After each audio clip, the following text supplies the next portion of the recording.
युवाओं में बढ़ रहे स्ट्रोक के मामले, इसकी वजह और बचने का तरीका जानेंगे आज सेहत के पहले सेगमेंट में। मेडिकल रिपोर्ट नॉर्मल, फिर भी हो सकता है बीमारी का खतरा, इस बारे में और बताएंगे सेहत के दूसरे सेगमेंट में।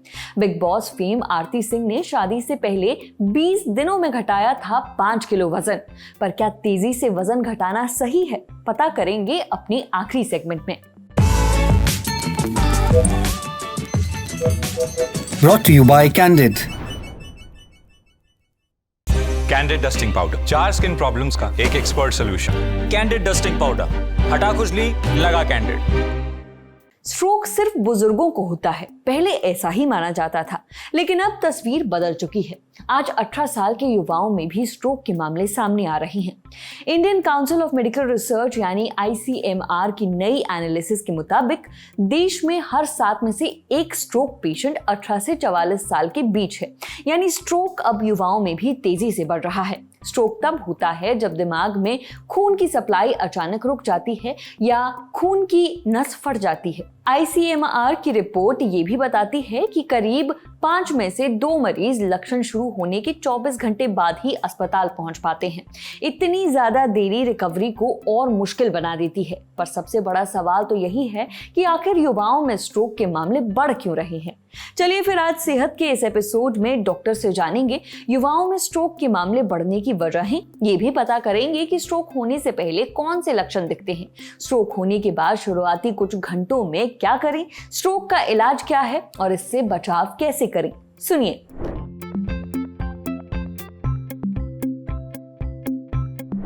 युवाओं में स्ट्रोक के मामले तेजी से बढ़ रहे हैं और ये बेहद चिंताजनक बात है।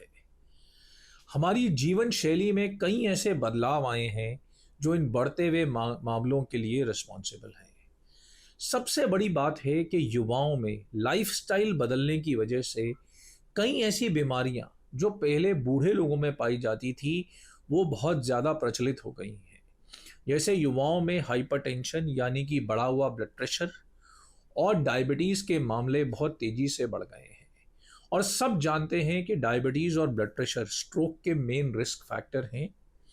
बूढ़े लोग तो अक्सर अपने आप को चेक भी कराते हैं, युवा लोग क्योंकि वो समझते हैं कि वो ठीक हैं, इन चीज़ों को चेक नहीं कराते और बहुत बार स्ट्रोक होने पे मालूम चलता है कि ये व्यक्ति डायबिटीज़ या हाइपरटेंशन से पीड़ित है।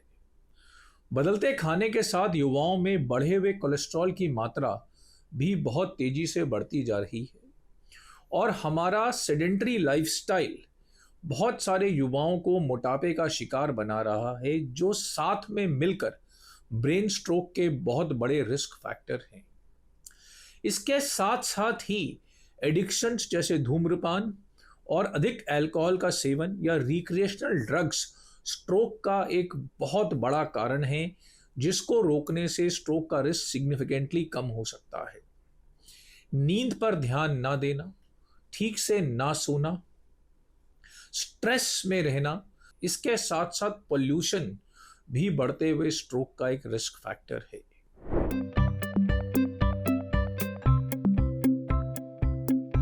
स्ट्रोक से पहले कभी कभी हमें कुछ लक्षण दिखाई दे सकते हैं, जैसे कि आवाज़ का तुतलाना, चेहरे का मामूली लटकना, हाथ में सुनपुन या मामूली कमजोरी, पैर में थोड़ा सा इम्बैलेंस, देखने में डबल विजन या धुंधलापन या माइनर मेमोरी लॉस या बिहेवियर में बदलाव। ये सारे लक्षण ब्रेन के डिसफंक्शन को इंडिकेट करते हैं।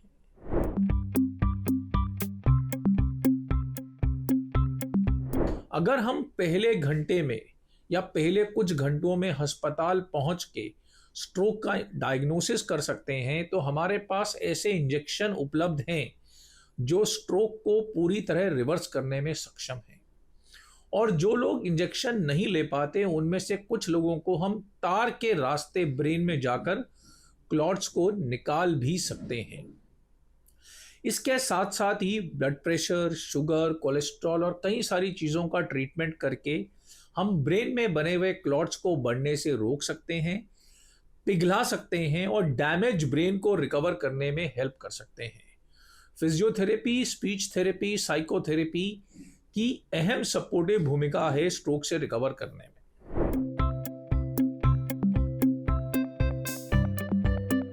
अपनी जीवन शैली को बदलें, रोज 30 मिनट एक्सरसाइज करें, धूम्रपान और शराब से बचें, रिक्रिएशनल ड्रग्स और फैट बर्नर्स वगैरह का प्रयोग ना करें, अपने बीपी और डायबिटीज को कंट्रोल में रखें, एडिक्वेट स्लीप लें, अपने स्ट्रेस पर काम करें और नियमित रूप से अपना चेकअप करवाते रहें।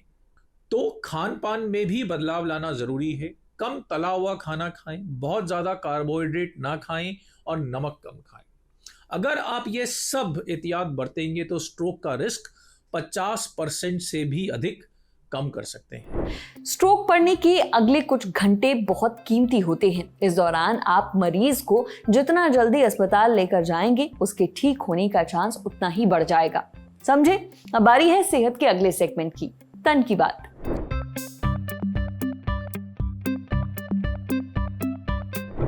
आपने कराया मेडिकल चेकअप, रिपोर्ट आई तो आप खुश क्योंकि सब कुछ नॉर्मल निकला, कहीं कोई खास दिक्कत भी नहीं दिखी। अब आप ये सोचकर बेफिक्र कि भाई मैं तो एकदम हेल्दी हूं। लेकिन रिपोर्ट नॉर्मल आने का मतलब ये नहीं कि आप पूरी तरह हेल्दी हैं। इस बारे में हमें जानकारी दी सीके बिरला हॉस्पिटल दिल्ली में इंटरनल मेडिसिन डिपार्टमेंट के कंसल्टेंट डॉक्टर अमित प्रकाश सिंह ने। डॉक्टर अमित कहते हैं कि मेडिकल रिपोर्ट्स अक्सर पूरी सच्चाई नहीं दिखाती। लैब टेस्ट सिर्फ ये बताते हैं कि उस खास समय और कंडीशन में आपकी सेहत कैसी है। मसलन आज आपका ब्लड शुगर लेवल नॉर्मल हो सकता है, लेकिन शायद अंदर ही अंदर डायबिटीज डेवलप हो रही हो।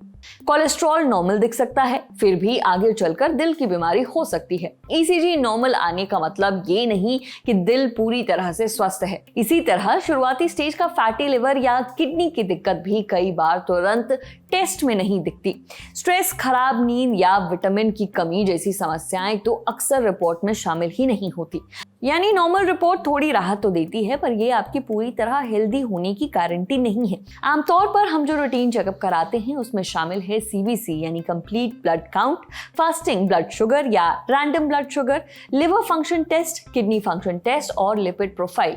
ये बेसिक स्क्रीनिंग के लिए ठीक है, लेकिन कई जरूरी चीजें इनमें छूट जाती है, जैसे HbA1c टेस्ट जो पिछले 3 महीने की औसत ब्लड शुगर बताता है, इंसुलिन रेजिस्टेंस जिसे रूटीन टेस्ट में सीधे नहीं मापा जाता, एडवांस्ड कोलेस्ट्रॉल मार्कर्स जो रूटीन लिपिड प्रोफाइल में शामिल नहीं होते, विटामिन B12 और विटामिन D जिनकी जांच अक्सर रूटीन चेकअप में नहीं होती, डिटेल्ड थायराइड प्रोफाइल जो आमतौर पर बेसिक टेस्ट में नहीं शामिल होते हैं, और किडनी डैमेज के शुरुआती संकेत जो सामान्य टेस्ट से जल्दी पकड़ में नहीं आते।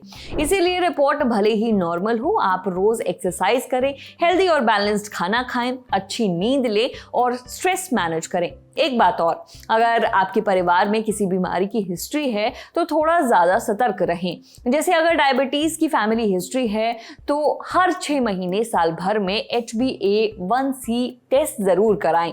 दिल की बीमारियों का इतिहास हो तो साल में एक बार डिटेल्ड लिपिड प्रोफाइल टेस्ट जरूरी है। थायराइड की फैमिली हिस्ट्री हो तो साल 2 साल में थायराइड प्रोफाइल जरूर चेक कराएं। और अगर परिवार में कैंसर का इतिहास है तो डॉक्टर को जरूर बताएं, वो आपके रिस्क का एनालिसिस करके सही समय पर स्क्रीनिंग की सलाह देंगे।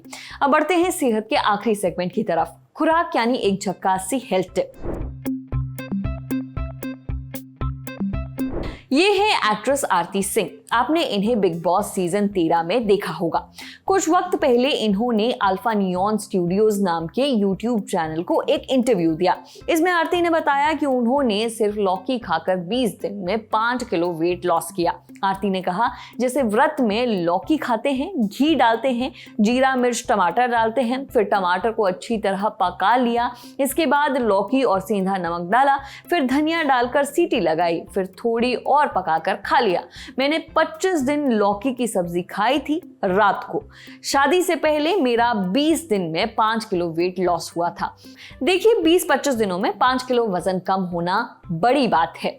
और यहीं पर उठते हैं कुछ सवाल, जैसे डिनर में लौकी खाना वेट लॉस में कैसे मदद करता है? रोज डिनर में एक ही सब्जी खाने से कोई नुकसान तो नहीं होगा। क्या इस तरह का रैपिड वेट लॉस सही है? अगर नहीं तो एक हेल्दी वेट लॉस का तरीका क्या होना चाहिए? अपने इन्हीं सवालों के जवाब हमने जानी Dharamshila Narayana super speciality hospital Delhi में clinical nutrition and dietetics department में डॉक्टर पायल शर्मा से। डॉक्टर पायल कहती हैं कि लौकी में कैलोरी कम और पानी ज्यादा होता है। जब आप डिनर में सिर्फ लौकी खाते हैं तो कुल कैलोरी इंटेक काफी कम हो जाता है, जो वेट लॉस का मेन फैक्टर है। वहीं इसमें मौजूद पानी शरीर को हाइड्रेटेड रखता है, ब्लोटिंग भी घटाता है, जिससे शरीर हल्का महसूस होता है। लौकी में फाइबर होता है जो पेट को देर तक भरा रखता है, इससे भूख कम लगती है और आप ज्यादा खाना नहीं खाते। लौकी आसानी से पच भी जाती है, इसीलिए रात को इसे खाने से शरीर पर लोड कम पड़ता है और फैट स्टोरेज भी घटता है। लेकिन अगर आप रोज सिर्फ लौकी ही खाएंगे तो शरीर को प्रोटीन और दूसरे जरूरी पोषक तत्व नहीं मिलेंगे। इससे कमजोरी और मसल लॉस हो सकता है। इसीलिए लौकी के साथ दाल या पनीर जैसे प्रोटीन सोर्स जरूर शामिल करें ताकि वेट लॉस के साथ हेल्थ भी बनी रहे। जहां तक बात 20 दिनों में 5 किलो वजन कम करने की है तो ऐसा करना मुमकिन है। आरती ने ऐसा किया भी है, लेकिन इसे हेल्दी या सस्टेनेबल अप्रोच नहीं माना जाता। इतना रैपिड वेट लॉस अक्सर फैट के साथ वाटर लॉस और मसल लॉस भी कराता है, जो शरीर के लिए अच्छा नहीं होता। इससे कमजोरी, थकान, चक्कर और बाल झड़ना और इम्यूनिटी कम होने जैसी दिक्कतें हो सकती है। जब वजन तेजी से घटता है तो कुछ वक्त बाद उसके वापस बढ़ने का रिस्क भी रहता है। इसीलिए आप हेल्दी तरीके से वेट लॉस करें। एक हफ्ते में आधा से 1 किलो वजन कम करना ठीक माना जाता है।